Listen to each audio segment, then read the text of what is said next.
মাদারীপুরের শিবচরে ৬,৮০০ পিস ইয়াবা সহ জুয়েল ফরাজি নামের এক মাদক কারবারিকে গ্রেপ্তার করেছে পুলিশ।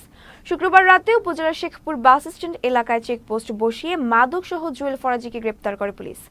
এ সময় মাদক সরবরাহের কাজে ব্যবহৃত একটি প্রাইভেট কার জব্দ করা হয়।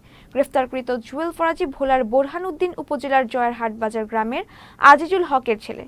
শনিবার তাকে আদালতে প্রেরণ করা হয়। এইদিকে জামালপুরের দেয়ানগঞ্জে ৩ কেজি গাঁজা ও ২০ পিস ইয়াবা সহ এক নারীকে গ্রেফতার করেছে বিজিবি জানায়, শনিবার সকালে গোপন সংবাদের ভিত্তিতে ক্যাম্প কমান্ডার শফিকুল ইসলামের নেতৃত্বে বিজিবি সদস্যরা ঝাউডাঙ্গা ক্যাম্প সংলগ্ন হাইওয়ে পাকা রাস্তায় শাকিল পরিবহনের বাসে অভিযান চালান।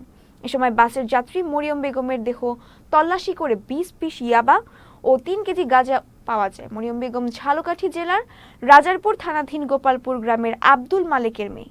এছাড়া কুমিল্লায় ২৯৮ বোতল স্কাফ সহ সেলিম মিয়া নামের এক মাদক ব্যবসায়ীকে গ্রেফতার করেছে র্যাব ১১। তারা বাড়ি কুমিল্লা জেলার কোতোয়ালি মডেল থানার উত্তর জামবাড়ি গ্রামে। বাবার নাম মোন্তাজ আলী।